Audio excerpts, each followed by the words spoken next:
Hello everyone, welcome to Science Corner. हमने अभी तक जो सेमीकंडक्टर या अर्धचालक चैप्टर चल रहा था, जिसमें बैंड सिद्धांत के आधार पर चालक, अर्धचालक और कुचालक पदार्थों की व्याख्या की थी। आज हम अर्धचालक पदार्थ हैं, उसके प्रकारों के बारे में अध्ययन करेंगे। सबसे पहले अर्धचालक पदार्थ कौन से हैं, सेमीकंडक्टर कौन से हैं। अर्धचालक कौन से होंगे? वे पदार्थ जो परम शून्य ताप पर तो पूर्णतः कुचालक होते हैं, परंतु सामान्य ताप पर चालक की तरह व्यवहार करते हैं।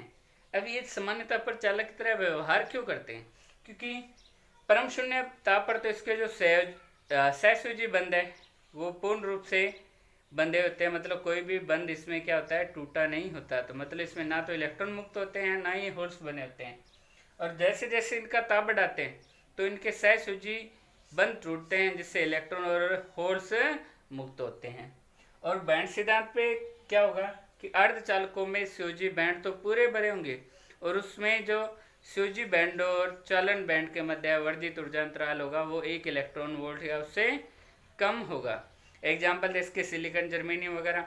अब जो अर्धचालक है ये मुख्य रूप से क्या है, 2 प्रकार के। एक तो है नेज अर्धचालक, जिसे इंट्रिंसिक सेमीकंडक्टर भी कहते हैं, और दूसरा है बाह्य अर्धचालक, जिसे एक्सट्रिंसिक सेमीकंडक्टर कहते हैं, या डोप्ड सेमीकंडक्टर, डोप्ड अर्धचालक या मिश्रित अर्धचालक भी इसे कहते हैं। अब नेज अर्धचालक क्या होंगे? पूर्णतः शुद्ध होंगे, पूर्णतः शुद्ध। और बाह्य अर्धचालक क्या होंगे? अशुद्धि युक्त, अशुद्धि युक्त। तो अपने जो नेज अर्धचालक के होंगे, पूर्णतः शुद्ध रूप से जो प्राप्त अर्धचालक होंगे वो कौन से होंगे? नेज अर्धचालक, जैसे सिलिकॉन, जर्मेनियम इत्यादि। और बाह्य अर्धचालक कौन से होंगे? जब अपने पूर्णतः शुद्ध अर्धचालक जैसे सिलिकॉन, जर्मेनियम था, तो उसके अंदर क्या करेंगे, अपने कोई अशुद्धि मिला देंगे। अशुद्धि कौन सी? पंचसंयोजी या त्रिकसंयोजी, मतलब वर्ग 13 या 15 के तत्वों की अशुद्धि मिला देंगे। तो प्राप्त अर्धचालक कौन से होंगे? बाह्य अर्धचालक। आगे बाह्य अर्धचालक भी क्या होंगे? अशुद्धि के अनुसार 2 प्रकार के होंगे। एक तो पी प्रकार का, और दूसरा होगा एन प्रकार का अर्धचालक। तो सबसे पहले अपने क्या करेंगे, आज नेज अर्धचालक के बारे में करेंगे, उसकी क्रिस्टलीय संरचना और उसमें धारा बहने वाली चालकता और उसकी प्रतिरोधकता के बारे में स्टडी करेंगे।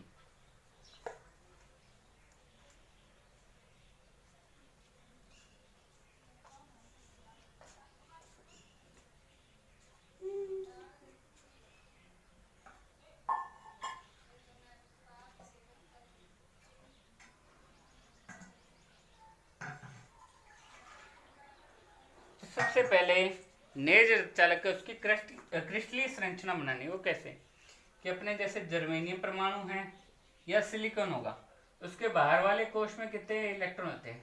4 होते हैं। तो ये जो जर्मेनियम परमाणु है, प्रत्येक 4 संयोजी इलेक्ट्रॉन है इसके। तो ये अपने आसपास के 4 संयोजी इलेक्ट्रॉनों से तो सहसंयोजी बंध बना लेता है।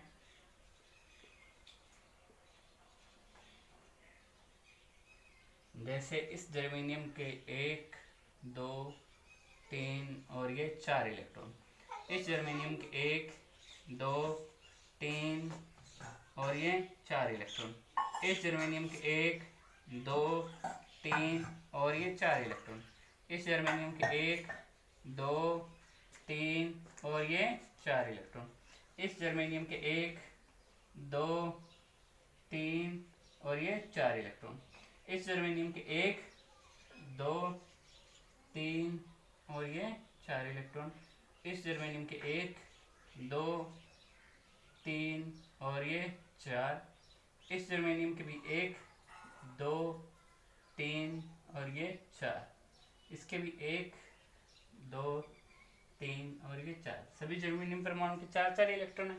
इस जर्मेनियम के ये दोनों इलेक्ट्रॉन तो इसके जो आगे या पीछे होंगे जर्मेनियम परमाणु, उनसे मिलकर सहसंयोजी बंध बना लेंगे। और ये वाला जो इलेक्ट्रॉन होगा ये इस जर्मेनियम के साथ क्या करेगा? सहसंयोजी बंध बना लेगा, इसके इस इलेक्ट्रॉन के साथ मिलके। ये वाला इस जर्मेनियम के साथ सहसंयोजी बंध बना लेगा। इस जर्मेनियम और इस जर्मेनियम के इलेक्ट्रॉन मिलके क्या बना लेंगे, ये सहसंयोजी बंध बना लेंगे। तो इस तरह क्या होगा,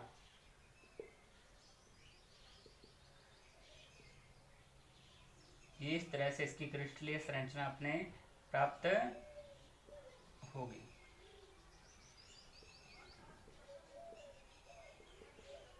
अब इसमें ये जो इसका मतलब क्या है, ये डॉटेड लाइट जो बना रहा है इसका मतलब ये इलेक्ट्रॉन इसका है, इसका नहीं, और ये जो इलेक्ट्रॉन है ये इस जर्मेनियम परमाणु का है।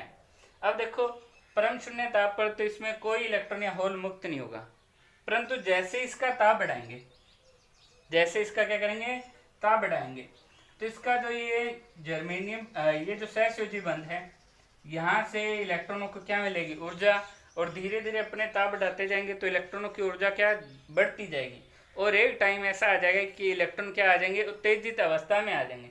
जब इलेक्ट्रॉन उत्तेजित अवस्था में आएंगे तो वो क्या करेंगे, अपना सहसंयोजी बंध तोड़ देंगे और इलेक्ट्रॉन क्या हो जाएगा, इस स्थान, इसमें जो खाली स्थान होगा वहां पे चल जाएगा, मतलब इलेक्ट्रॉन क्या हो जाएगा, मुक्त हो जाएगा। जब इलेक्ट्रॉन यहाँ से निकलेगा तो यहाँ पे क्या रह जाएगा, एक खाली स्थान रह जाएगा, एक खाली स्थान रहेगा। अब यहाँ से इलेक्ट्रॉन निकला, जहाँ से इलेक्ट्रॉन निकलता है तो वहां पे क्या हो जाती है, धनावेश में वृद्धि, तो मतलब इस खाली स्थान में क्या हो जाएगी, धनावेश में वृद्धि हो जाएगी, और इस खाली स्थान को अपने क्या कहते हैं, होल या कोटर कहते हैं। तो इसका मतलब क्या है, अब इलेक्ट्रॉन निकलने से होल या कोटर बना, तो जो होल या कोटर होगा वो क्या होगा, एक धनायन ही होगा।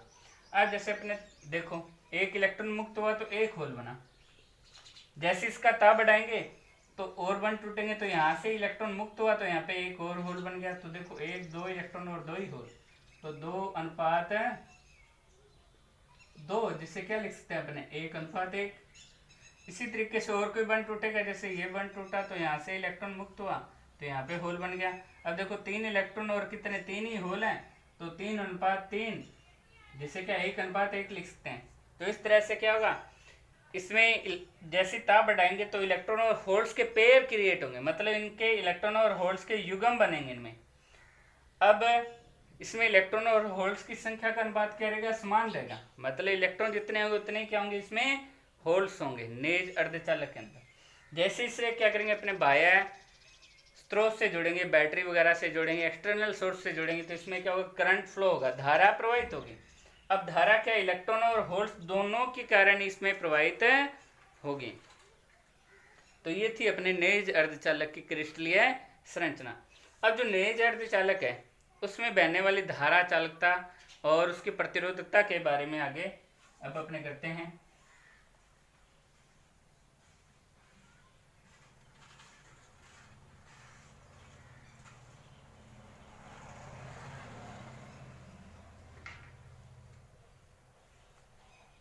सबसे पहले क्या माना, अर्धचालक के एकांक आयतन में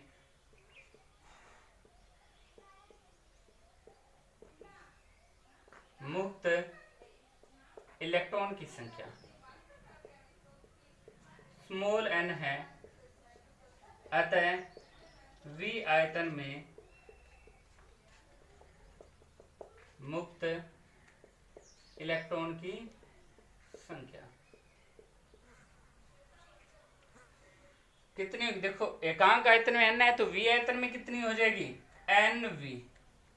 तो V आयतन में जो मुक्त इलेक्ट्रॉन है इनकी संख्या क्या हो जाएगी, nV। अब जो n, तो वैसे का वैसे V को क्या लिख सकते हैं अपने, A × L, मतलब एरिया मल्टीप्लाई लेंथ। तो ये हो गए V आयतन में इलेक्ट्रॉनों की संख्या। अब अपने क्या करना है, इन इलेक्ट्रॉनों का आवेश निकालना है, अतः इन इलेक्ट्रॉनों का आवेश क्या होगा, देखो एक इलेक्ट्रॉन हो तो उसका आवेश 1.6 × 10⁻⁻19 गुलाम होता है, मतलब E 2 होंगे तो 2 ही, 3 होगा तो 3 ही, 4 होगा तो 4 ही, और n है तो कितने होगा, nn × E। तो इसे क्या लिख सकते हैं, जो इलेक्ट्रॉन का आवेश Qn होगा ये किसके बराबर होगा, nn × E। nn की वैल्यू क्या है, NaL × E, ये आ गया आवेश। ये किसका मान आ गया, आवेश का। अब इसके बाद क्या निकालना है अपने, धारा निकालनी है, इलेक्ट्रॉन के कारण प्रवाहित धारा निकालनी है। तो चूंकि आई एन बराबर क्या हो, धारा बराबर क्या होता है, आवेश बटे समय, तो आई एन बराबर क्या हो जाएगा, क्यू एन अपॉन में टी। तो यहाँ से आई एन इक्वल टू क्या हो जाएगा, क्यू एन की वैल्यू क्या है, N A L E upon T. I N N A E, L upon T क्या हुआ, डिस्टेंस अपॉन टाइम क्या होता है, स्पीड। और यहाँ पे किसके लिए कर रहे हैं अपने, इलेक्ट्रॉन के लिए। तो एल बटा टी क्या हुआ, स्पीड मतलब चाल, और किसकी, इलेक्ट्रॉन की, जिसे क्या कहते हैं, इलेक्ट्रॉन की अपव्यय चाल या ड्रिफ्ट वेलोसिटी। इसे वीएन से लिखा। ये आ गया अपने इलेक्ट्रॉन के कारण प्रवाहित होने वाली धारा। अब होल्स के कारण प्रवाहित होने वाली धारा निकालनी है, तो क्या होगा, माना अर्धचालक के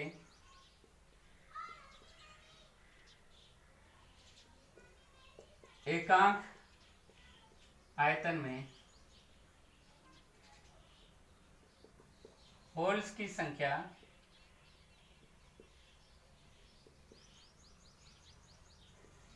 P है, तो V आयतन में होल्स की संख्या वो कितनी हो जाएगी, NP। ये किसके बराबर होगी, P मल्टीप्लाई V के। तो यहाँ से NP बराबर क्या आ जाएगा, P V को क्या लिख सकते हैं, सेम ऐसे एरिया मल्टीप्लाई लेंथ। यहाँ से NP बराबर क्या आ जाएगा, P A मल्टीप्लाई L आ गया। ये आ गई अपने V आयतन में होल्स की संख्या।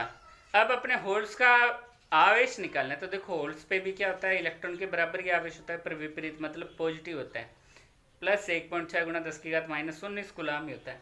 तो इसे अपने ई लिखेंगे, एक पे ई है तो दो पे दो ही, तीन पे तीन ही। वैसे एनपी पे कितना होगा, एनपी मल्टीप्लाई ई। अतः होल्स का आवेश वो कितना हो जाएगा, QP बराबर है NP मल्टीप्लाई ई। तो यहाँ से QP इक्वल टू क्या आ जाएगा, NP की वैल्यू क्या है, PAL मल्टीप्लाई ई। यह आ गई होल्स का आवेश। अब होल्स के कारण प्रवाहित धारा निकालनी है।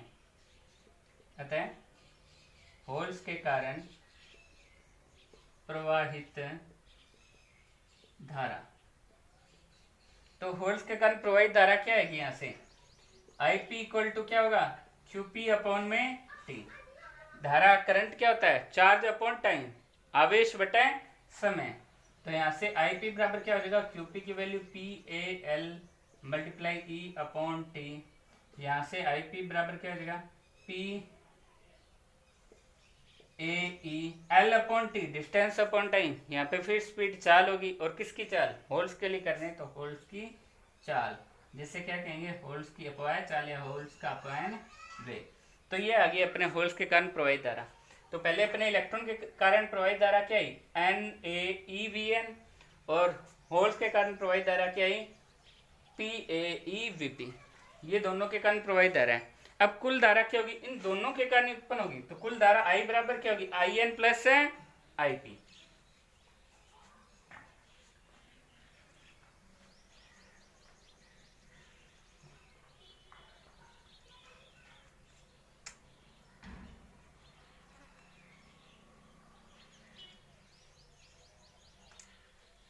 तो यहां से अपने I इक्वल टू क्या होगा, अतः अर्धचालक में प्रवाहित कुल धारा वो कितनी होगी, I बराबर है IN प्लस IP। I बराबर है IN की वैल्यू कितनी है, NaEVN, और IP की वैल्यू क्या है, PAEVP। अब इसमें देखें क्या क्या चीजें कॉमन आ रही हैं। एक तो इसमें क्या चीज कॉमन आ रही है, A कॉमन आ रहा है, E कॉमन आ रहा है, तो अंदर क्या रह जाएगा, NVN, और इसमें क्या रह जाएगा, PVP। अब चूंकि ये नेज अर्धचालक है, तो नेज अर्धचालक में क्या होगा, N बराबर P बराबर, दोनों बराबर होंगे। जैसे लिख दिया मैंने एन आई, तो यहाँ से आई बराबर क्या हो जाएगा A E N I V N plus N I V P. अब यहाँ से एन आई बार कॉमन आ जाएगा, आई बराबर क्या आ जाएगा A E N I V N plus V P. तो ये है नेज अर्धचालक में प्रवाहित धारा। तो अब ये नेज अर्धचालक में प्रवाहित धारा का फॉर्मूला आ गया। अब चूंकि अपने पता है जैसे बैटरी अपने किसी अर्धचालक में कम वोल्टेज की लगाएंगे तो उसमें करंट कम फ्लो होगा। अगर ज़्यादा वोल्टेज की लगाएंगे तो ज़्यादा, मतलब जो इलेक्ट्रिक फील्ड बाहर से अप्लाई किया जा रहा है, जो बाहर से विद्युत क्षेत्र लगाया जा रहा है, वो जितना ज़्यादा होगा उतनी धारा प्रवाहित ज़्यादा होगी। धारा ज़्यादा प्रवाहित हो रही तो इसका मतलब इलेक्ट्रॉन और होल्स उसमें तेजी से गति कर रहे हैं। तो इसका मतलब क्या होगा, क्योंकि जो इलेक्ट्रॉन का अपवहन वेग है, क्योंकि इलेक्ट्रॉन का अपवहन वेग या अपवहन चाल बोलते हैं जिसे, अपवहन वेग वो कितना होगा वी एन प्रोपोर्शनल टू ई होगा। मतलब जितना विद्युत क्षेत्र ज़्यादा होगा उतना ही वी एन क्या होगा अधिक। यहाँ से प्रोपोर्शनल का सिंबल हटाए तो एक कांस्टेंट लगा म्यू एन, जिसे अपने क्या कहते हैं इलेक्ट्रॉन की गतिशीलता, मोबिलिटी ऑफ इलेक्ट्रॉन। तो यह है इलेक्ट्रॉन की गतिशीलता। इसी तरह से होल्स के लिए क्या होगा, इसी तरह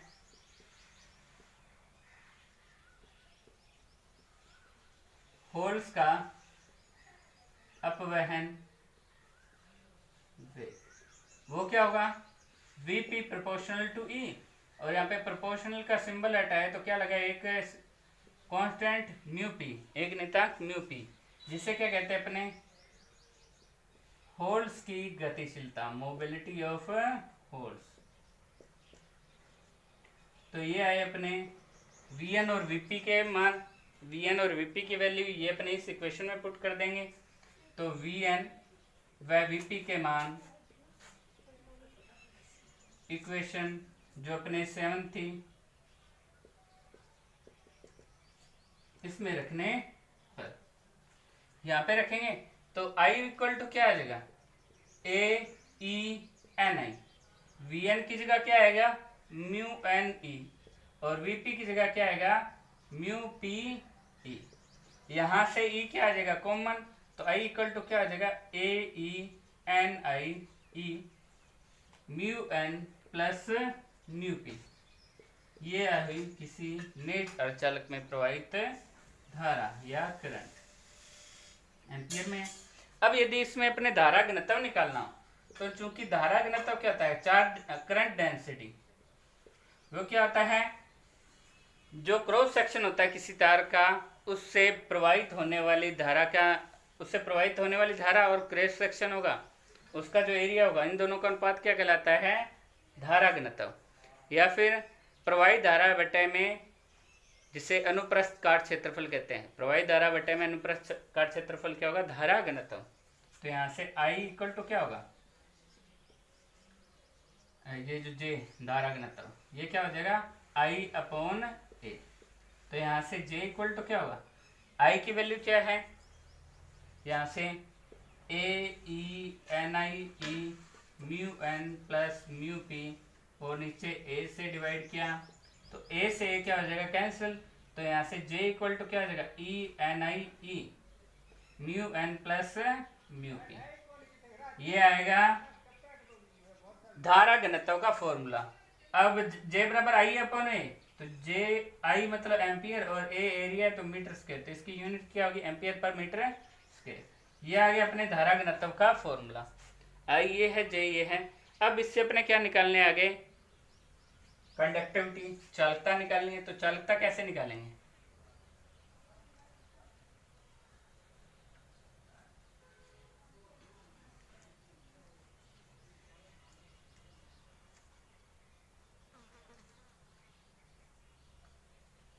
देखो J बराबर अपने ये है, तो अपने जो चालकता होती है कंडक्टिविटी होती है वो क्या होती है सिग्मा इक्वल टू क्या होता है J अपॉन ई, धारा घनत्व बटा विद्युत क्षेत्र, करंट डेंसिटी अपॉन में इलेक्ट्रिक फील्ड। तो सिग्मा बराबर क्या होगा J की वैल्यू क्या है E N I E mu N plus mu P, यहाँ से ई से डिवाइड कर देंगे तो ई से ई कैंसिल हो जाएगा, तो सिग्मा बराबर क्या आ जाएगा, E N I mu N plus mu P. तो ये आगे किसकी अपने वैल्यू, जो नेज अर्धचालक है उसकी चालकता की वैल्यू, इसकी यूनिट क्या होगी, ओम इनवर्स मीटर इनवर्स। ये तो आ गई अपने नेज अर्धचालक की चालकता। अब यदि इसकी अपने प्रतिरोधकता निकालनी, तो प्रतिरोधकता क्या होगी, रेजिस्टिविटी। प्रतिरोधकता क्या होती है, रो इक्वल टू 1/सिग्मा। तो रो इक्वल टू क्या हो जाएगा, 1/सिग्मा की वैल्यू क्या है, E N I mu N plus mu P. तो ये आएगी प्रतिरोधकता की वैल्यू, ये क्या होगी, ओम मीटर। तो इस तरह से अपने जो नेज अर्धचालक है उसकी चालकता, प्रतिरोधकता, धारा घनत्व और धारा अपने फाइंड कर ली है। तो आज अपने क्या किया, पहले तो अर्धचालकों के प्रकार, फिर नेज अर्धचालक की क्रिस्टलीय संरचना, फिर उसमें प्रवाहित धारा, चालकता और धारा घनत्व और प्रतिरोधकता, ये फाइंड किए थे। अब हम कल अर्धचालक का दूसरा प्रकार बाह्य अर्धचालक, उसके जो प्रकार हैं, उनके प्रकारों की क्रिस्टलीय संरचना, उसके बारे में अध्ययन करेंगे। तो आप एक ये जरूर करो, इस क्लास को जितना हो उसके शेयर करो, सब्सक्राइब करो, और जितना लोगों का फ़ायदा हो सकता है, क्योंकि अभी अपने RBSc 12th का पेपर पड़ा है मैथ का, तो जितना जिनको फ़ायदा हो सकता है उन्हें उतना ही फ़ायदा पहुंचाओ। Thank you.